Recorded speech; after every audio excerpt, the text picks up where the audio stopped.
bem-vindos a mais um vídeo do canal Conhecimentos da Humanidade, e hoje a gente vai falar sobre um grande tabu da espiritualidade, que é o terrível mundo em que vivemos.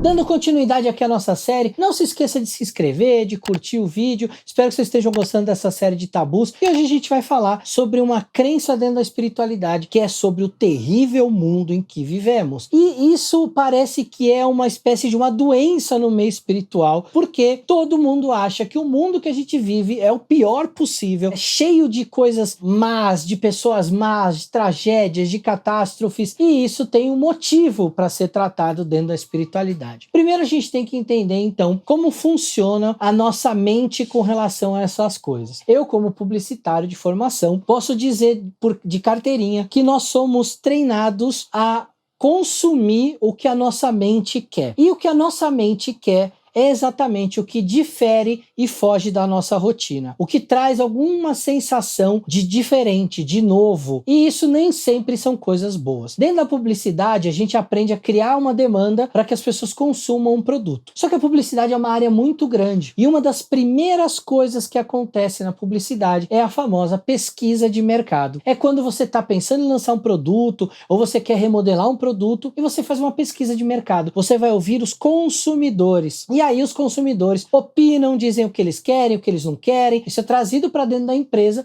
e a empresa lê aqueles resultados e cria um produto dentro daquilo que as pessoas querem e tira daquele produto as coisas que as pessoas não querem. E isso não é diferente com telejornais. Os telejornais funcionam da mesma forma. As TVs estão sempre avaliando as pesquisas de opinião pública para saber o que as pessoas querem. E o que nós queremos normalmente são coisas diferentes. Repara o quanto esses programas de tragédia, aqueles programas que você espreme e sai sangue, de assassinato, não sei o que, fazem sucesso. E o quanto eles moldam uma característica das pessoas de se sentirem inseguras. Repara, pega um programa desse um dia e repara quando tem um assassinato, por exemplo, numa cidade do tamanho de São Paulo, o programa praticamente passa metade dele ou às vezes o programa inteiro falando daquele assassinato. Quantas pessoas vocês acham que são assassinadas por dia no Brasil, por exemplo? A gente tem um número alto no Brasil. O Brasil não é lá o país mais seguro do mundo. Mas eu te garanto que não é uma zona de guerra como às vezes a gente percebe pela televisão. E por que isso?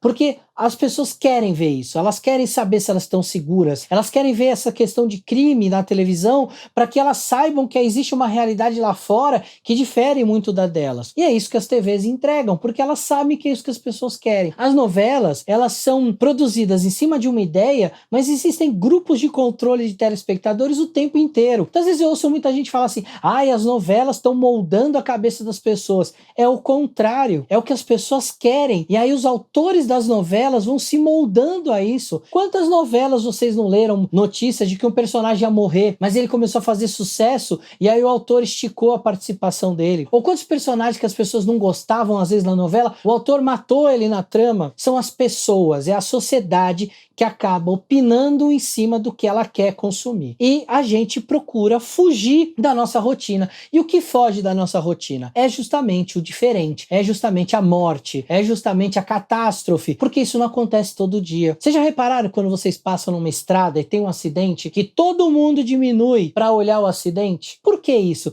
Porque aquilo está fora da nossa rotina. E tudo que está fora da nossa rotina, o nosso cérebro tem sede de conhecer, para conhecer o diferente. Então, com isso em mente, a gente tem que entender que tudo que a gente vê na TV, o que a gente ouve em notícias e tudo, é fruto dessa nossa necessidade de estar sempre olhando para alguma coisa muito diferente da nossa rotina. E normalmente essas coisas são coisas relacionadas a crime, a morte, a catástrofes. É óbvio que as coisas boas também chamam atenção. E é por isso que a gente gosta muito, por exemplo, daqueles vídeos bonitinhos de gato, cachorrinho que viralizam. Porque às vezes são vídeos em que o gato e o cachorrinho fazem algo muito diferente do que você está acostumado. Então não são só as coisas ruins, as coisas boas também chamam a nossa atenção. Só que para eu vender um produto, e esse produto vem na mídia, ou é uma forma de mídia, e quando eu falo em mídia, eu estou falando de um meio, qualquer meio meio que seja, eu preciso despertar o seu interesse. Eu posso despertar o seu interesse, por exemplo, colocando, como a gente aprende na publicidade, bichinhos, crianças, que são coisas que a gente tem uma simpatia, a gente tem um amor, e aquilo chama a nossa atenção e cria uma relação de afeto com o produto. Ou eu posso, no telejornal, ou nesses programas de crimes e tudo,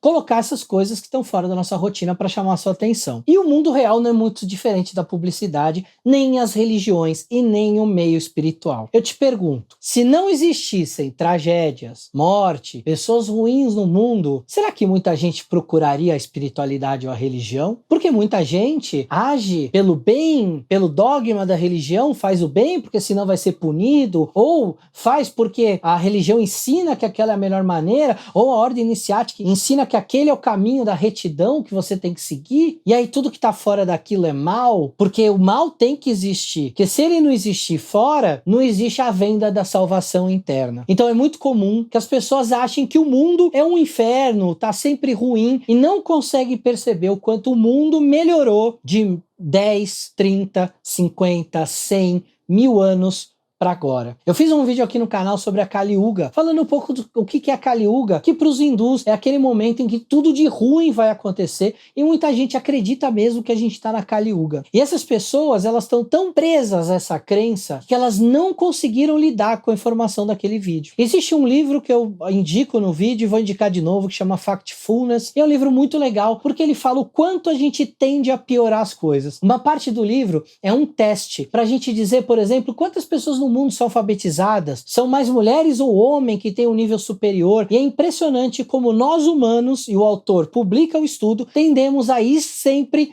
pelo pior resultado possível. Então a gente acha que a taxa de alfabetização era a mais baixa possível, e como a gente está tão viciado nesses comportamentos, quando eles colocaram os macacos para fazer o teste, os macacos que não sabem nem o que estão fazendo acertaram mais do que nós. Ou seja, nós estamos viciados em comportamentos de comprar a ideia de que o mundo é horroroso, porque se ele não for horroroso, não posso vender a salvação. Então toma muito cuidado com essa percepção que você tem do mundo, porque essa não é a realidade do mundo. Percebe o seu dia. No seu dia, normalmente, a maioria das coisas que acontecem são coisas normais, não são coisas ruins. Você não vê um assassinato todo dia, você não vê uma pessoa querendo passar a perna na outra todo dia. Os seus dias são muito mais normais, só que a gente não presta atenção nisso, porque isso não chama a nossa atenção. Quantos dias você não passou que não aconteceu nada de ruim? Ou quantos dias que aconteceu durante o seu dia 1 minuto de uma coisa ruim arruinou os outros 23 horas, 59 minutos, 59 minutos do seu dia?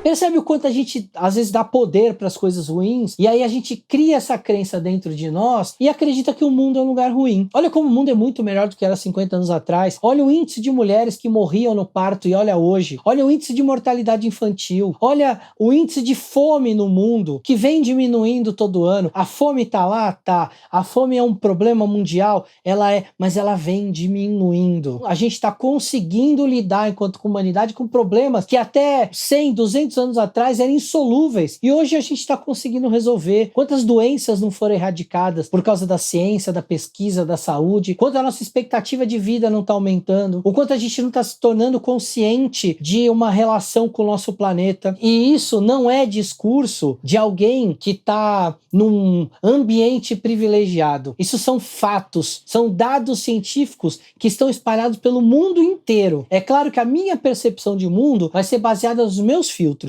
E se eu tiver filtros viciados dentro de uma bolha de uma classe social, de uma cor de pele, eu vou enxergar uma realidade que talvez não seja a realidade de um monte de gente. Mas quando a gente fala de estudos, de dados e de dados comparativos, de fatos, de coisas que são dados de publicações de ciência, a gente vê que o mundo vem melhorando e vem melhorando rápido. Esse é um dos maiores tabus que a gente tem na espiritualidade, que é desconstruir as pessoas que vêm com essa mente já de que o mundo é um lugar de pecado, de expiação, que é um planeta de expiação. Isso foi muito vendido pela ideologia cristã, não a original, mas a que veio se transformando, de que o mundo era um lugar de pecado. Ou até pelo kardecismo, quando veio para o Brasil traduzido com uma ideia de que existe a culpa, existe o karma. Quantas vezes vocês não ouviram no meio espírita, por exemplo, que aqui é um planeta de expiação? expiação, que a gente vem aqui para pagar os nossos pecados. Gente, a gente está aqui para aprender, a gente está aqui para experienciar. Aqui, o que é bom ou mal é só fruto da força moral que nós colocamos sobre as coisas. Uma experiência é uma experiência, ela é neutra, ela não é boa e má, desde que a gente não coloque um peso nela de que ela é boa ou má. Se nós somos os responsáveis por colocar pesos no que é bom e mal, por que a gente tem que colocar esse peso no mundo de que o mundo é um lugar tão mal? Por que a gente não pode encarar que o mundo é um lugar amoral? Que uma catástrofe da natureza é algo amoral. Ela não está ali porque ela é má ou boa. Simplesmente ela aconteceu. E a gente, com essa visão de mundo, a gente tira experiência e tira aprendizado. E é em cima disso que a gente tem que se basear na espiritualidade. E não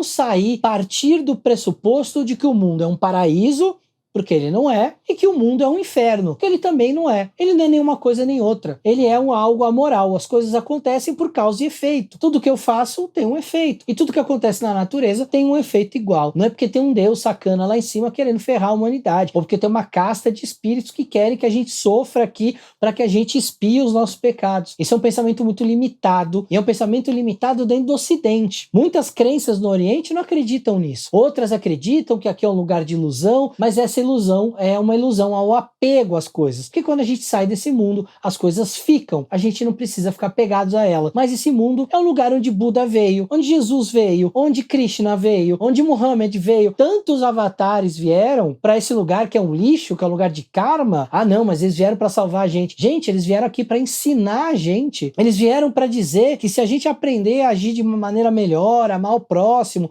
respeitar o próximo, não discriminar ninguém, nós vamos ser seres humanos melhores. E pelo amor de Deus, isso é uma coisa meio óbvia. Se a gente buscar ser melhor no sentido de entender que não existe divisão, discriminação, de que a gente vive num mundo em que todo mundo deveria ser igual, isso não deveria ser tão espiritual assim. Isso deveria ser a base de qualquer ser humano. Então toma muito cuidado com essa espiritualidade que promete a salvação, que promete a expiação de todos os pecados, porque a gente vive num mundo que é um horror de mundo. O mundo não é nada disso. O mundo é o que a gente faz dele. Então faça do seu mundo melhor, se você quer ser a ferramenta de transformação da sua realidade. Beleza? Então, esfirras amorosas para vocês, esfirras amorais para vocês, nem boas nem ruins, vocês comam a esfirra com o tempero que vocês quiserem.